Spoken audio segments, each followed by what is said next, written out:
Hello world, I'm Del Hussain and this is the Wow Mind.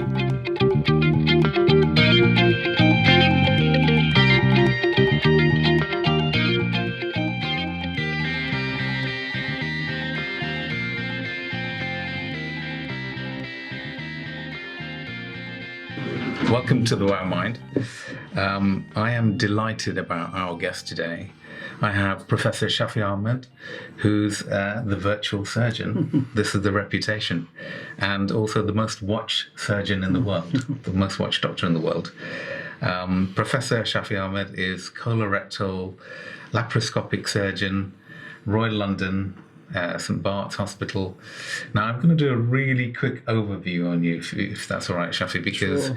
You're a leading cancer surgeon, one of the leading cancer surgeons in the UK.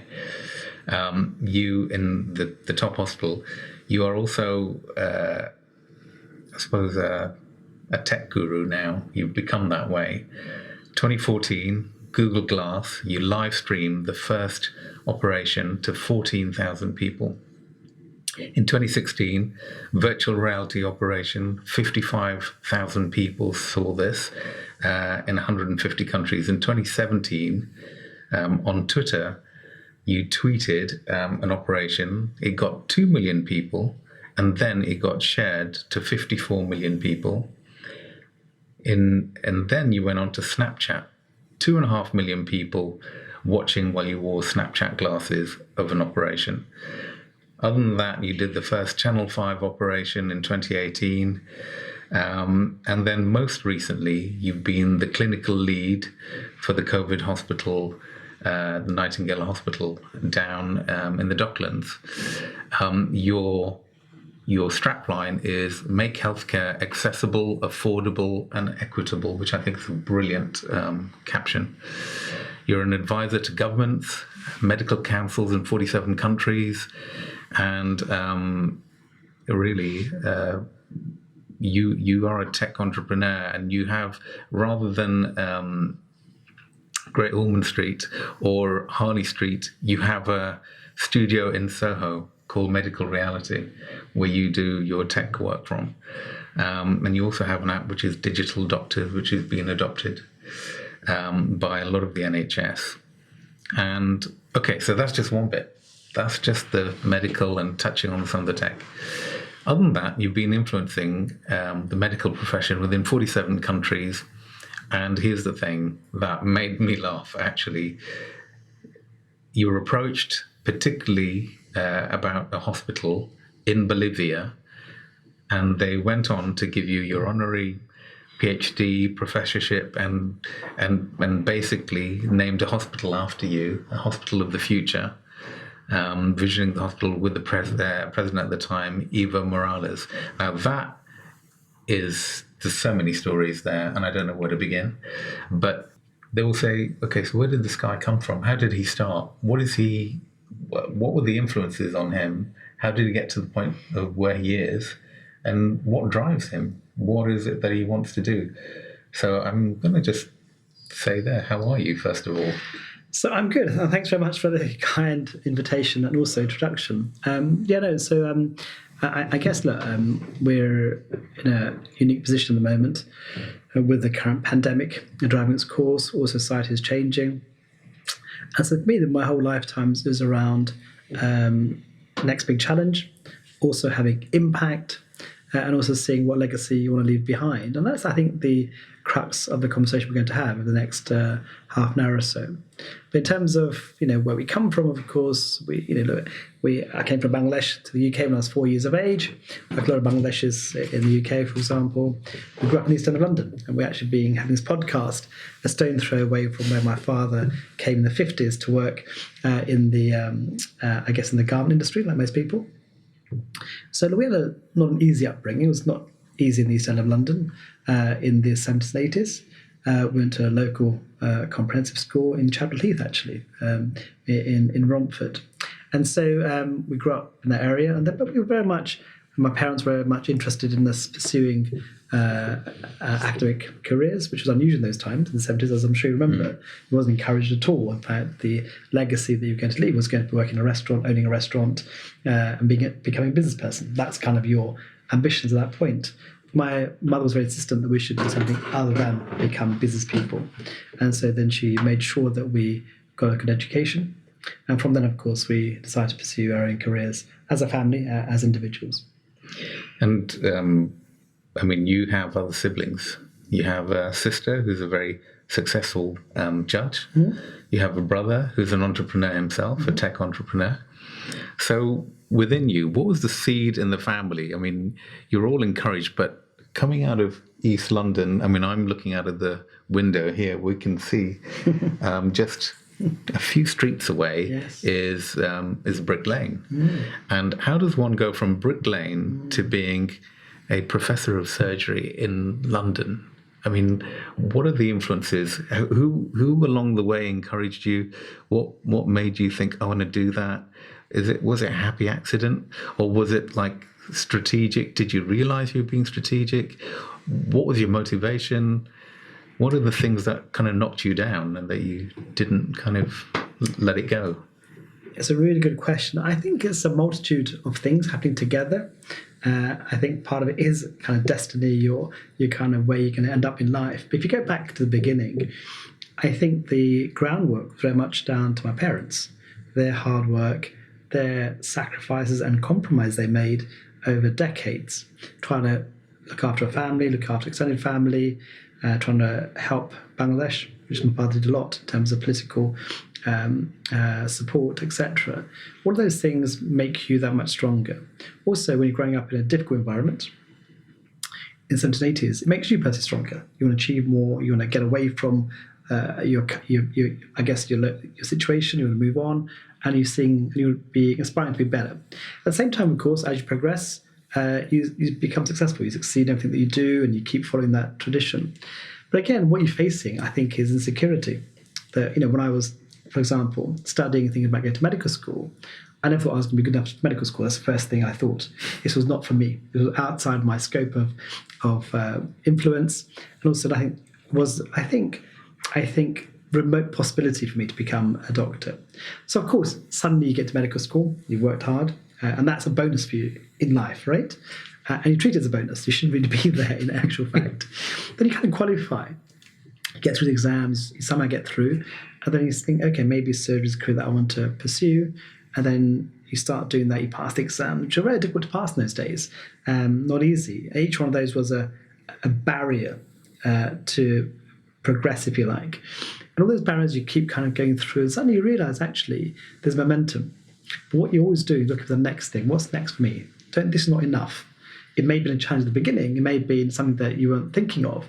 You've got there. So let's use that springboard to move to the next level, and break down those barriers constantly and push your own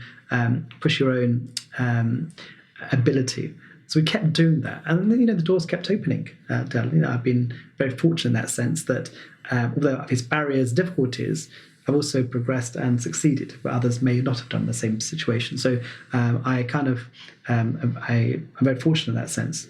So, and then of course you carry on, become a surgeon, you can become successful. I did a PhD afterwards to become an academic.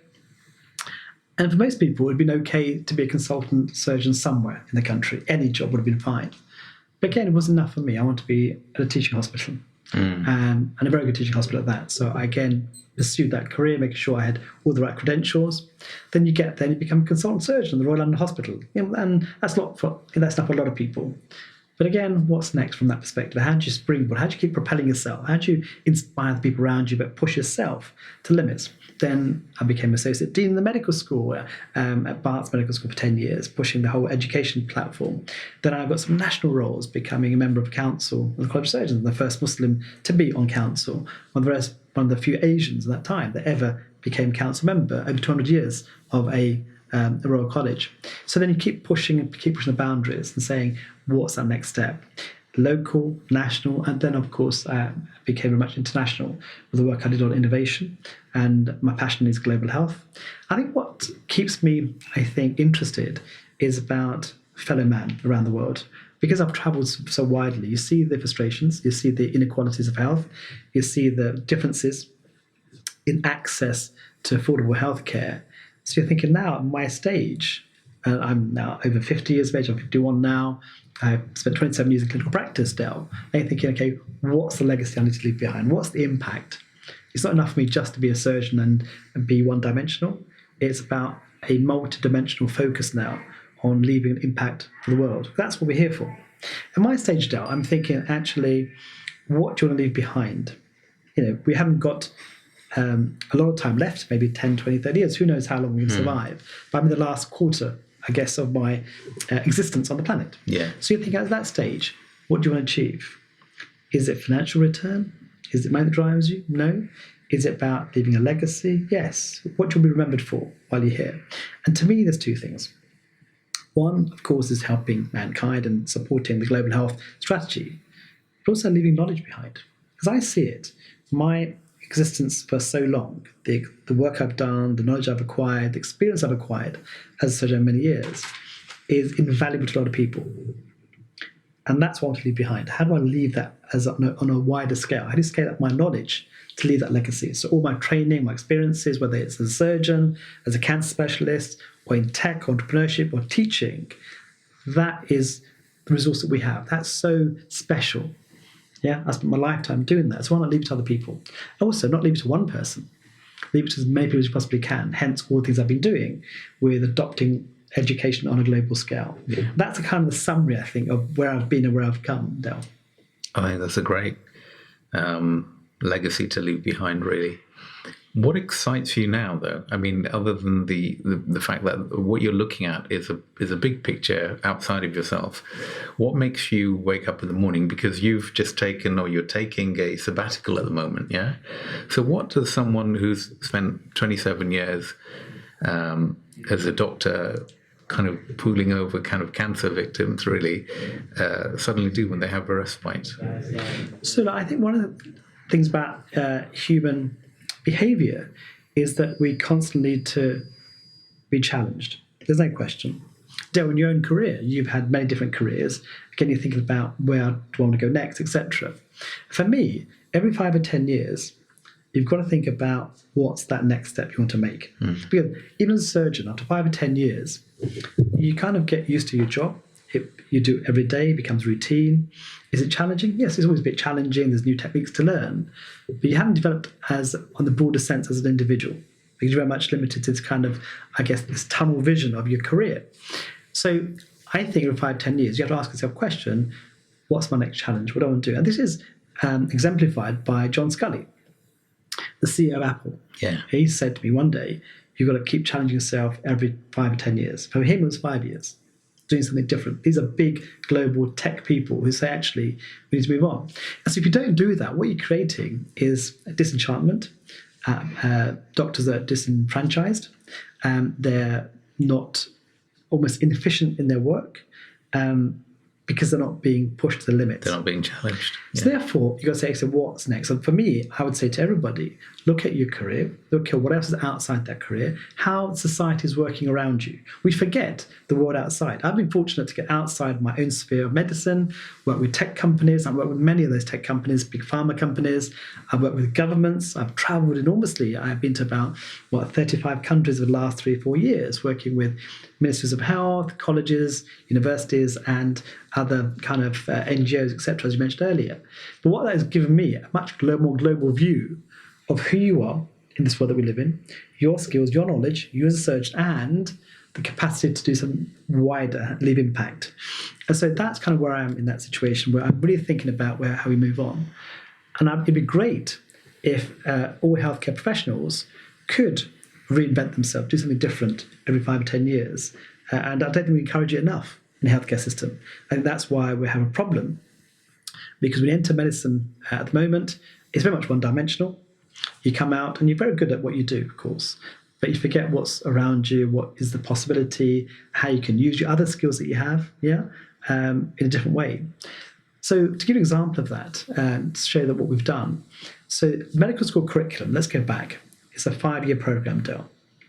And it's about challenging even that. Why, to me, the question was, if we're going to be short by 2030 of 14.5 million doctors and healthcare workers globally, And that's the World Health Organization's own data from 2015. How do you overcome that? If we need more doctors globally, either you've got to train more or shorten their training or do something different. You can't carry on as we are, or you create a smarter workforce that's multidisciplinary. It's fairly obvious what we need to do. So at the medical school here at Barts, which is just around the corner from here actually, our curriculum is still very much old-fashioned. It's still 5 years long. So the question I asked straight away was, why is it still 5 years? Why can't you train a doctor in 3 years, 3.5 years, or 4 years? Yeah. Why should it take 5 years? Why are we stuck for decades on this 5-year program? It makes no sense. No one's disrupted. No one's challenged this kind of dogma and tradition, which is what I really get annoyed with. So we went back to medical school, and I put in a course at Barts called the Barts X program, which brings innovation, entrepreneurship, creativity, entrepreneurship into the program for all of our medical students, embedded. So we want to teach them the skills required to survive in this new world, to become what's called the digital doctor or the connected doctor, because that's the world they're facing. We haven't adjusted accordingly. I run a similar one, Imperial X. I ran it on Wednesday, actually, of this week. So suddenly change the way things are designed. So what I'm saying to the audience here is always challenge dogma and tradition. And the other thing I always say to my audience is, when I give these big keynotes around the world, I talk to the audience and say to them, how many of you in the audience want to be mediocre? Put your hands up now. Surprisingly, no one puts their hands up, though, all right? But then I say to them, unless you're challenging every pathway, every process, every day, trying improving it, you're accepting mediocrity by definition. Because you're not challenging, you're not changing it. So what I want to leave a legacy of what I call the radical change makers, people who want to disrupt, who are exponential in thinking, who are thinking outside their box, thinking, how do we redesign, repurpose something? Because that's what you need, in people to question everything we do and to improve it. Yeah. And so that's kind of my kind of modus operandi, if you like, trying to create that mindset shift from being what I call a linear thinker to what's called an exponential thinker, really thinking about how to change not just themselves, but their own work, their processes, and a larger capacity, the whole framework that they're in. So that's kind of my interest at the moment, really changing the way healthcare is delivered and redesigned. It's actually, you do speak like a designer, because I think the whole idea is, if something's been happening again and again and again, you're going to get the same thing. Yep. Same purpose. But if you are trying to change it, like saying, the medical profession going from a 5-year course to a 4-year course, even a 3-year course, and maybe cutting out some of the stuff which is academic but not necessarily practical.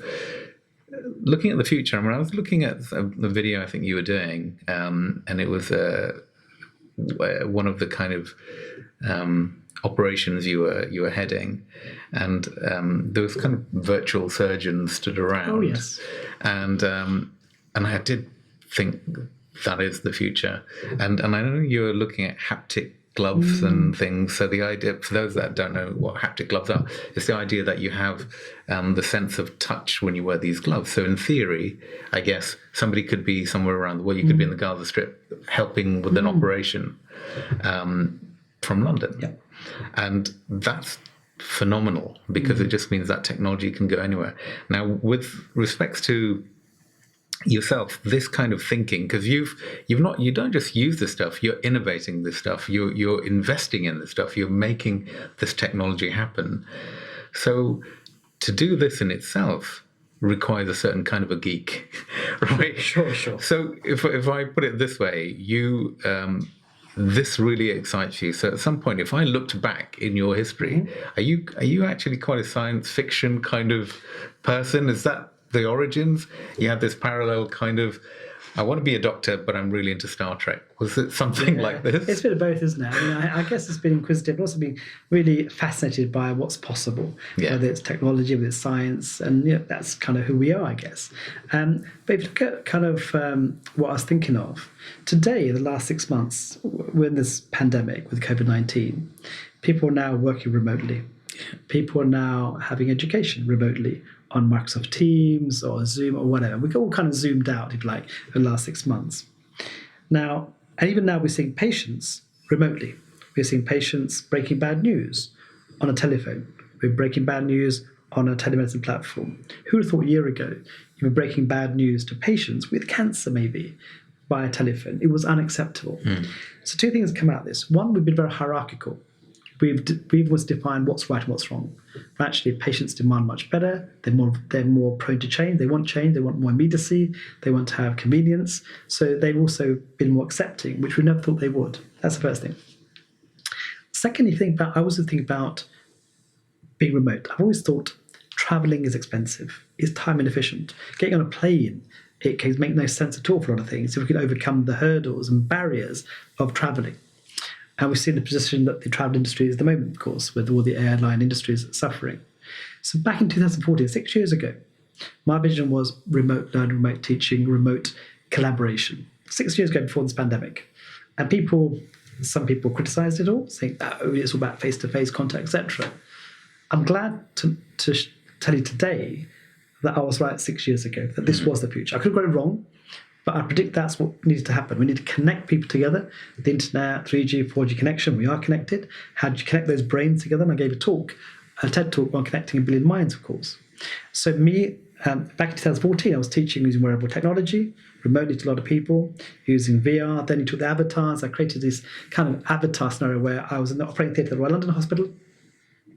And I invited 2 avatars in from Mumbai in India and also from America. And they all appeared as avatars in my space using mixed reality device, the HoloLens.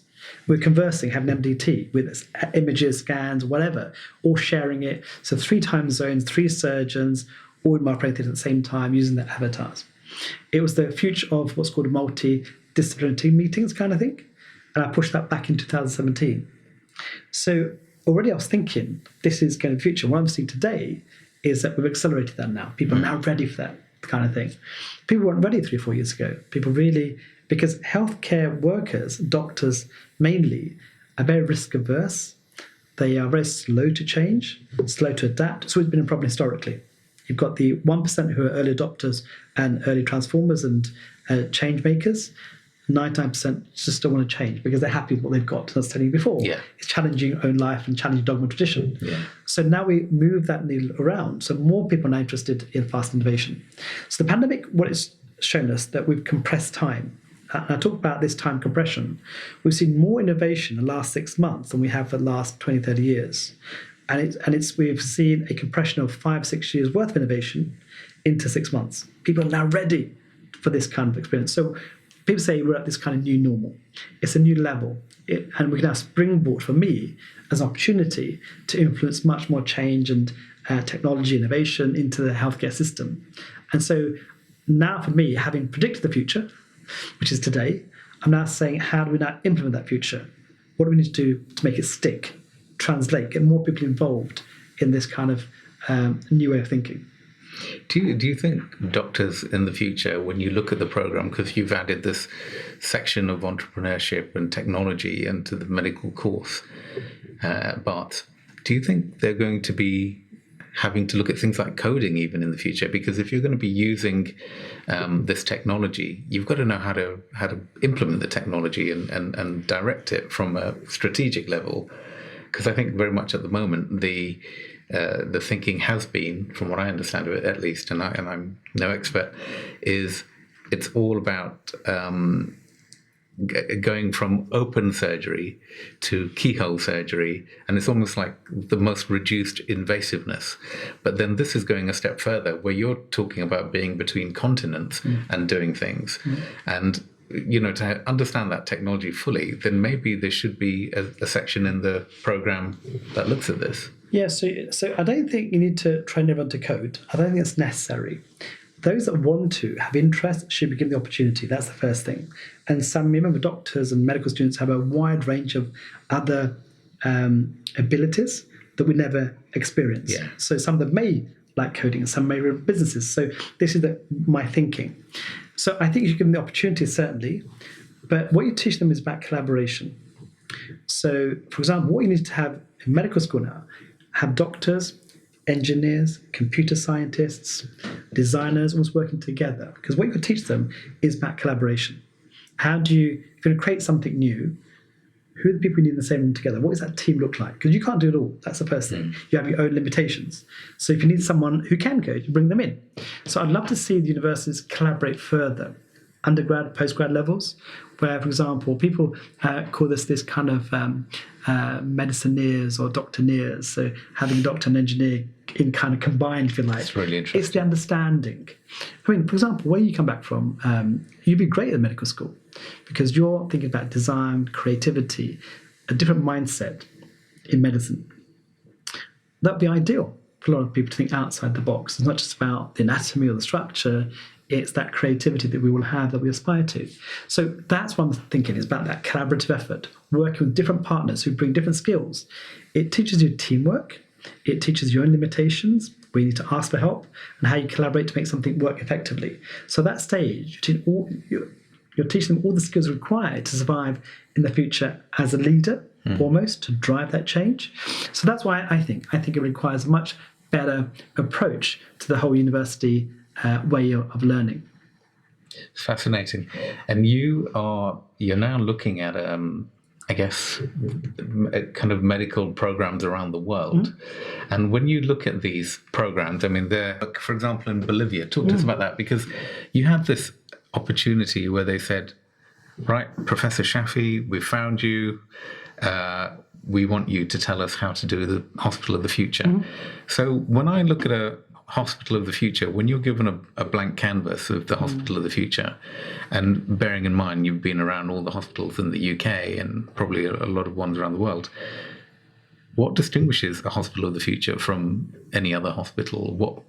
What have you got in there? And what is it's because it's not even going to be what's in there now, it's the scope that it has to expand with technology for the future. Yeah, so look, I think when you're thinking about Hospital of the Future, you have to really design your own thinking. So when we started this project over a year ago, maybe 2 years ago, we didn't have the pandemic then. We were thinking about what does that hospital look like? So let's take a basic concept. We think about hospitals, the bigger, the better, the flashier, makes sense. But actually, we've got to think about actually making it smaller. Do you need a hospital for everything that you need? Different mindset. Can we keep people in the community more? Can we manage their chronic conditions like diabetes or asthma more in the community, which we're seeing now in the pandemic? Do they need unnecessary appointments? Yeah. So you can repurpose what that flow looks like, and that might reduce the amount of space required of hospital. Secondly, it's got to be user-friendly. You've got to have, it has to be digital, there's no question. Whether you have an electronic health record, electronic medical record, that connects all the data points, it's going to be data-driven. So how do you collect that data at the beginning to ensure that you can then predict outcomes, plan treatments appropriately? So it's got to be digital, it's got to be data-driven, it's got to be connected using electronic health record. And then some technologies coming in will be helpful over the course of time. You can't put it all in together. So AI, for example, artificial intelligence will come in at some point for diagnostics and images. You may get some robotics coming in. You may get all the technologies that we're kind of living through today over the course of time. So it's building the infrastructure in place, like you, being an architect. You're putting the cabling at high levels, it's connected. You make sure you've got the Wi-Fi points sorted out. You've got the health record that connects seamlessly. So everything works in a different way. So that's the design thinking.